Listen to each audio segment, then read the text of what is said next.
यदि x और y विषम पूर्णांक हैं तो निम्नलिखित में से कौन सम पूर्णांक होगा। दोस्त हम जो क्वेश्चन है उसको मोबाइल में इसका स्क्रीनशॉट किए हैं, तो उसी से हम इसको पढ़ा रहे हैं। क्वेश्चन हमारे मोबाइल में है, आप लोग यहाँ क्वेश्चन देख सकते हैं, क्वेश्चन यहाँ पर लगा है। तो x और y एक कैसे पूर्णांक है, एक विषम पूर्णांक है। तो जो नीचे उसके 4 ऑप्शन है उसमें से कौन सा सम पूर्णांक होगा। तो ऑप्शन 1 देखो, ऑप्शन 1 में बोला है पहले। अच्छा, विषम पूर्णांक होते क्या हैं। विषम पूर्णांक विषम होगा विषम 1, 3, 5, 7 ये विषम संख्या हो गए। तो हमारा इसमें दिया है कि ऑप्शन 1 है x + y - 1। क्या यह सम पूर्णांक है।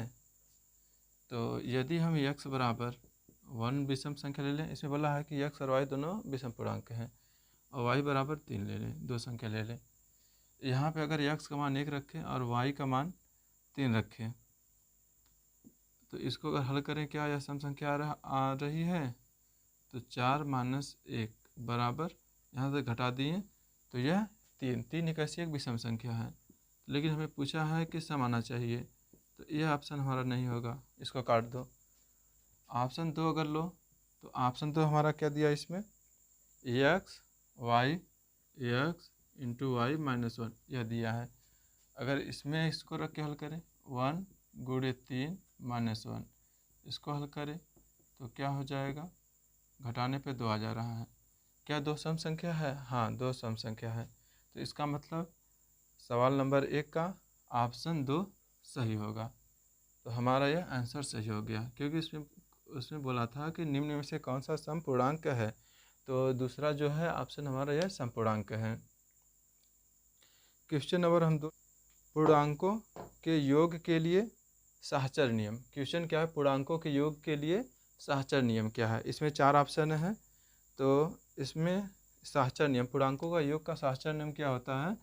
तो साहचर्य नियम हो जाएगा, इसका हमारा सी वाला सही होगा, a + कोष्टक में b + c बराबर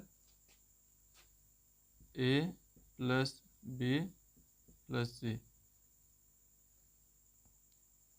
इन दोनों को एक कोष्टक में किया है, a + b एक कोष्टक में, a + b एक कोष्टक में + c। यह हमारा साहचर्य नियम हो गया, योग का साहचर्य नियम।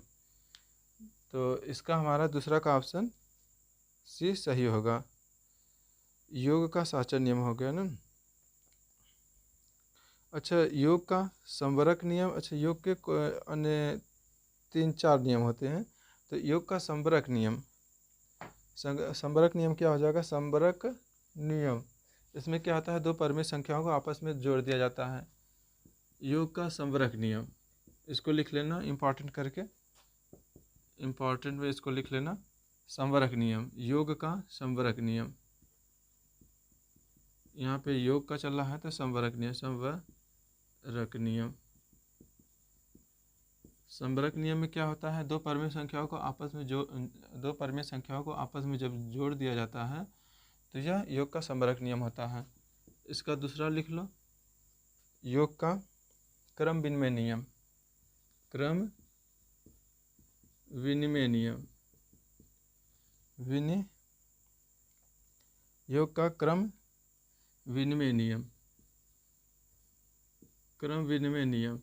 अच्छा, क्रम विनिमय नियम से हमें पता चल रहा है कि क्रम से है, क्या क्रम विनिमय नियम, क्रम का आदान प्रदान कर दिया जाता है। तो a + b बराबर b + a, यह योग का क्रम विनिमय नियम हो गया।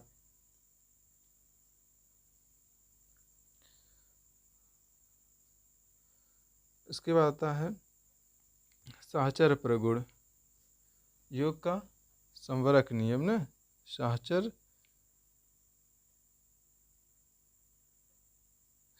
प्रगुण।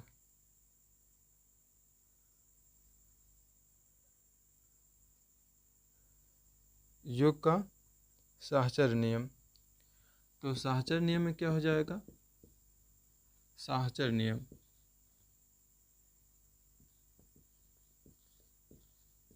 साहचर नियम। योग का साहचर नियम में, तो योग का साहचर नियम यही बताए ना। तो योग का साहचर नियम क्या होता है, इसमें 3 परिमेय संख्या होती हैं। यदि इसको आपस में जोड़ लिया जाए तो ए प्लस दूसरे कोष्ठक में ए प्लस कोष्ठक बी प्लस सी इतना रहे, और फिर दूसरे कोष्ठक में अगर ऐसे जोड़ लिया जाए तो यह आपस में बराबर होगा। योग का साहचर्य नियम हो गया। योगात्मक प्रतिलोम, योगात्मक प्रतिलोम ने योग का योगात्मक प्रतिलोम, योगात्मक प्रतिलोम। अच्छा, इतना ही जानते रहो ना।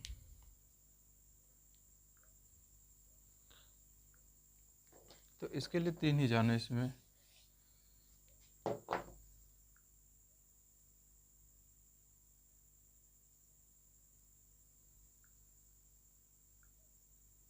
हाँ, तो अब हमारा क्वेश्चन क्या है, क्वेश्चन इसमें अब हम चलते हैं क्वेश्चन 3 पे चलते हैं। क्वेश्चन 3 बहुत इंपॉर्टेंट है। अच्छा, इसका सवाल नंबर 2 का ऑप्शन से सही होगा।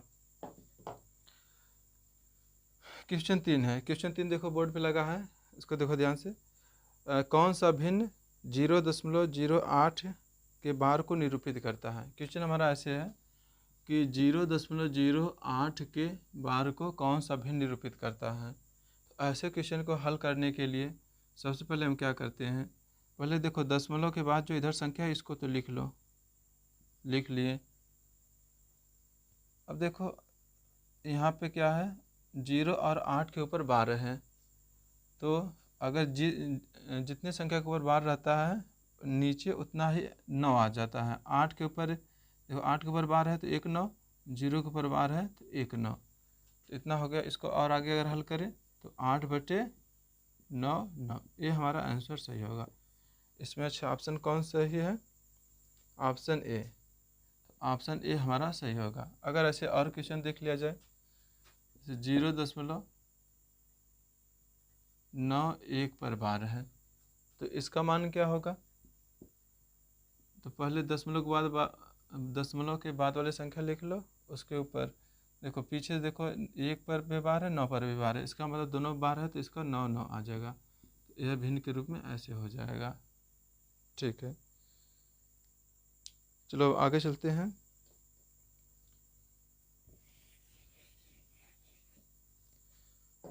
क्वेश्चन 4 व्हाइट बोर्ड पे लगा है।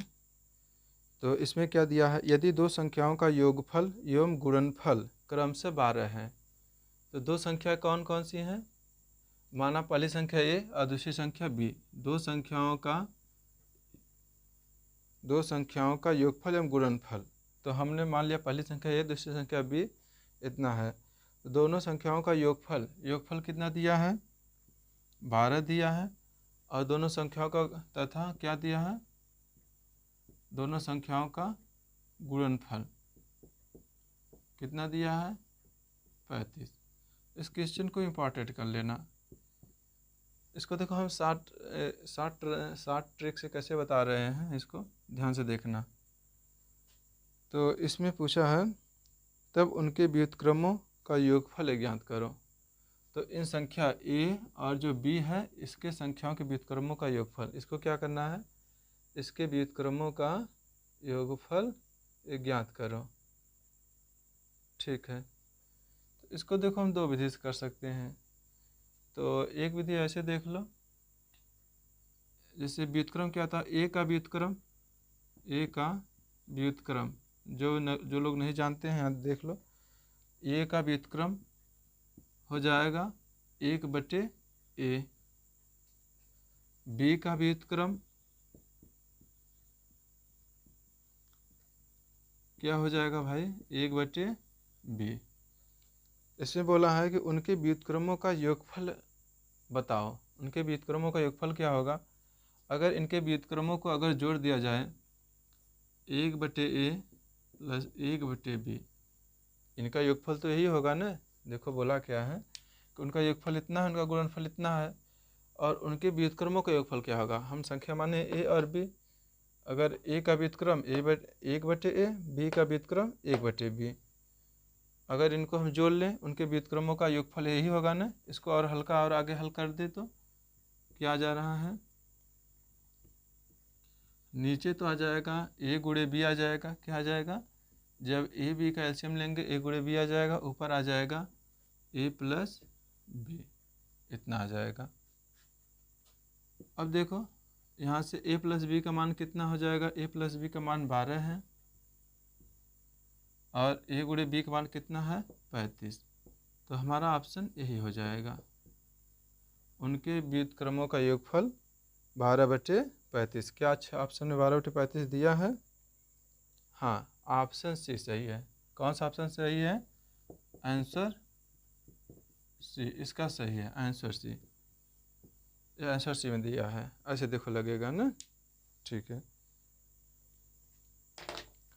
सवाल नंबर 5 पे चलते हैं। सवाल नंबर 5 व्हाइट बोर्ड पे लगा दिया जाए। तो सवाल नंबर 5 में दिया है कि 23, 75, 109 में 7 के स्थानीय व जाति मान का अंतर बताओ। 23, 75 जो संख्या है 23, 75, 23, 75, 109 में 7 का स्थानीय मान, इसका क्या निकालना है, इसका स्थानीय मान निकालना है, और 7 का जाति मान बताना है, का अंतर बताना है ना। अच्छा, स्थानीय मान तो सब लोग जानते हैं, जाति मान क्या होता है इसके बारे में जानो। अच्छा, इसको जाति मान को बोलते हैं फेस वैल्यू। जाति मान को इंग्लिश में बोलते हैं face value, FACE, face value. अच्छा, फेस वैल्यू क्या होता है? जैसे किसी के चेहरे को हम देखते हैं तो उसके चेहरे से को पहचानते हैं कि उसका यह नाम है, यह नाम है, फलाने नाम है, ऐसे जो नाम है। उसी प्रकार से तो 7 को हम उसके चेहरे को देखते हैं, 7 को हम चेहरे को देख रहे हैं, तो 7 को हमें देख के उसको पहचान जा रहे हैं यह 7 है, तो उसको देखकर वह संख्या जातिमान वह स्वयं संख्या होती है। 7 को हम देख रहे हैं तो 7 का जातिमान 7 ही होगा।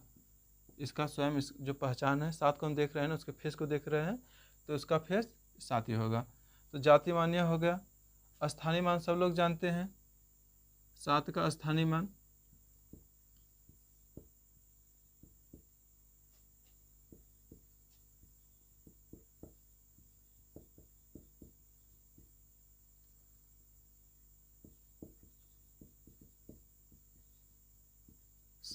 स्थानीय मान क्या होता है? 7 का स्थानीय मान देखो, 7 के पीछे कितने अंक हैं? 1, 2, 3, 4। इसका मतलब 7 लेके 4 जीरो लगा दो, डायरेक्ट लिखो, और 1, 2 की भाषा नहीं। अब देखो इसमें क्या बोला है कि दोनों का अंतर बताना है। तो दोनों का अंतर बताने के लिए 70,000 में से 7 घटाना होगा। यहाँ बचेगा 3, 9, 9, 9, 6। हमारा आंसर क्या यह दिया है? 3, 6, 9, 9, 3। यह ऑप्शन हमारा कौन है? सी है। तो ऑप्शन देखो सी में यह है ना, ऑप्शन सी वाला यह सही होगा, ऑप्शन सी इसका सही होगा। नेक्स्ट क्वेश्चन चलते हैं।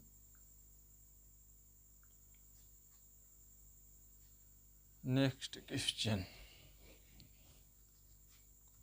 Question number 6। क्वेश्चन नंबर 6 देखो क्या दिया है कि -3 गुणे -23 का मान बताओ। 2014 में क्वेश्चन पूछा गया है, बहुत सिंपल है। -3 गुणे -23 का गुणनफल बताओ। माइनस माइनस प्लस हो गया, इसका गुणा कर दो, 3 दिखाना, 3 दूना 6, प्लस का 69। यह ऑप्शन बी में सही है, 2014 में पूछा गया। इसमें चिन्ह का ध्यान रखा जाता है, तो ऑप्शन बी सही है। ऑप्शन नंबर 7 पे चलते हैं अब।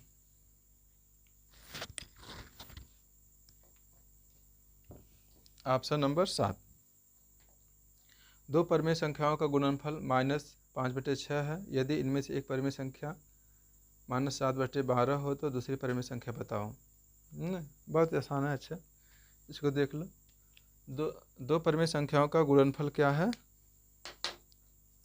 दो परिमेय संख्या है, माना ए और बी का दो परिमेय संख्याएं हैं, इनका गुणनफल है -5/6। -5/6। इनमें एक परिमेय संख्या, माना कौन परिमेय संख्या? एक परिमेय संख्या ए मान लेते हैं, कितना दिया है? -7/12 दिया है। तो दूसरी परिमेय संख्या, दूसरी कौन परिमेय संख्या होगी? बी होगी, इसका मान बताना है।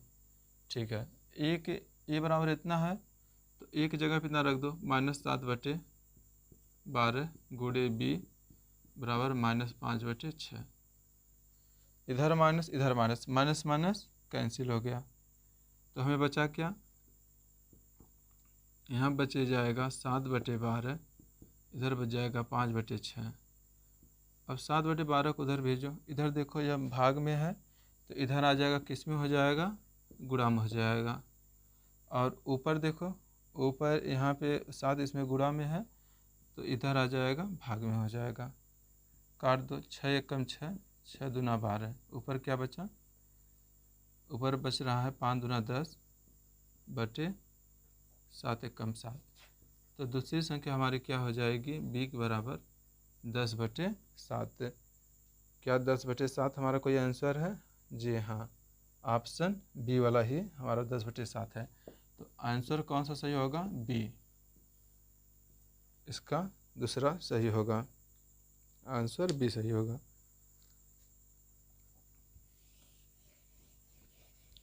सवाल नंबर 8। सवाल नंबर 8 में दिया गया है कि 1/3 एवं 1/2 के बीच परिमेय संख्या होगी। अच्छा, दो परिमेय संख्याओं के बीच ज्ञात करने का एक फार्मूला होता है कि Q1 बराबर 1/2 कोष्टक में x प्लस y। ये हमारा दो परिमेय संख्याओं के बीच का फार्मूला होता है। तो दो परिमेय संख्या हमारे क्या दिए हैं, उनके बीच के कौन परिमेय संख्या होगा, या फार्मूला पर रख दो। पहली संख्या को x मान लो 1/3 और दूसरी संख्या को मान लो 1/2। इसको जब हल कर देंगे तो क्या आ जाएगा? 6 नीचे आएगा, एलसीएम लेने पर 3 दूना 6, 2 आ जाएगा, 2 ऊपर, 2 3 6, 3 बार गया, 3 गुणा 1 में इतना हो गया 1/2। नीचे तो 6 ही रहेगा, इसका आगे गुणा कर दो, ऊपर का ऊपर गुणा, 1 गुणे 5 1 गुणे 5 तो 5 आएगा, नीचे के नीचे गुणा, 6 दूना 12। इसका आंसर क्या आ गया? 12। क्या 12/6 कौन सही है? 5/12। इसका आंसर बी वाला सही है। कौन सा? ऑप्शन नंबर बी वाला इसका आंसर सही है। सवाल नंबर 9, अच्छा इसको मिटा दे रहे हैं। सवाल नंबर 9, इसको सिंप्लीफिकेशन करना है, मतलब हल करना है। सवाल क्या अच्छे लिख दे रहे हैं, बोर्ड पर भी है, चलो इसको हल कर लेते हैं। 15 - 8 + 27 भागे 2 गुणे 8 - 7। इसको हल करना है, बहुत आसान होता है। सबसे पहले हम क्या करते हैं, छोटे कोष्ठक को हल करो, इसको हल करो। अच्छा, डायरेक्ट हल करना बताएं? ठीक है, अच्छा देखो डायरेक्ट इसको कैसे हल करते हैं। पहले छोटे कोष्ठक को हल करो, पहले छोटे कोष्ठक को पहले गुणा कर दो, 16 - 7। तो यहाँ से करने पे कितना आ गया? 16 में से 7 गया तो 9 7 16, 9 आ गया। इसका मतलब यहाँ पे क्या बचेगा हमें? यहाँ पे हमें 9 बचेगा। देखो 27 भागे 9, अब इतना हल हो चुका है, यहाँ 9 बचा तो हम 9 से 27 में भाग देंगे, 27 में भाग देंगे, यहाँ पे भाग देंगे तो यहाँ क्या आ जाएगा? 3 आ जाएगा। आया समझ में? जब 27 यहाँ से, अच्छा देखो इसको हल ऐसे किया है ना, डायरेक्ट हल करना बता रहे हैं इसको। तो यहाँ 9 बचेगा, 9 से जब इसमें भाग दें 3 बचेगा। अब यहाँ देखो 8 3 कितना हो जाएगा? 11। तो यहाँ बचेगा 11, तो हमारा क्या बच जाएगा? 15 - 11। यहाँ से घटाने में कितना आ जाएगा?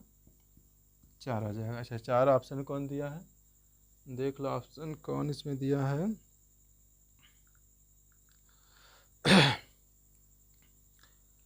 4 ऑप्शन सी दिया है। कौन सा दिया है? आंसर हमारा सी सही होगा। और सी में हमारा 4 दिया गया है ना, आंसर हमारा सी सही होगा ना। ठीक है, एक बार और समझ लो 4 आया कैसे। इसको डायरेक्ट देखो हल कैसे करना बताते हैं। सबसे पहले देखो ऐसे सवालों को हम पहले छोटे क्वेश्चन से हल करना शुरू करते हैं। देखो 2 गुणे 8 माइनस 7, इसको हल करना है तो 2 दूना 8 दूना 16 या 2 8 16, 16 आ गया। 16 में से हमें 7 घटाना, जब 7 घटा देते हमें कितना बचा? 9 बचा। 9 में अब देखो 27 भागे यहाँ पे क्या बचेगा? पूरे इतना 9 बचेगा। 9 से 27 में भाग देना है। इसमें जब भाग दे देंगे तो 3 आ जाएगा। 3 यहाँ लिख दिए। 8 में 3 जोड़ेंगे 11 आ जाएगा। अब 15 माइनस 11 बचेगा, इसको घटा दिए तो 4 आ गया। अब आया समझ में? ठीक है, ठीक है। अब उम्मीद करते हैं कि समझ में आ गया होगा। आज के लिए इतना ही। अगर किसी क्वेश्चन में डाउट हो तो कमेंट बॉक्स में उस क्वेश्चन को क्वेश्चन नंबर लिख के कुछ पूछ सकते हो। ठीक है, और अगर अच्छा लगा हो तो लाइक करो और शेयर करो। ऐसे ही सभी क्वेश्चनों को हम जो क्वेश्चन पूछे गए हैं सभी क्वेश्चनों को इसको हल करेंगे। जो स्कॉलरशिप का ये फॉर्म भरा जाता है इसका डेट आ गया है, सब लोग फार्म भर दो। और जो जितने क्वेश्चन पूछे गए सब लोग ऐसे ही इसको हल करा के पूरा हल कराएंगे। ठीक है, और अपने मित्रों को भी बता दो।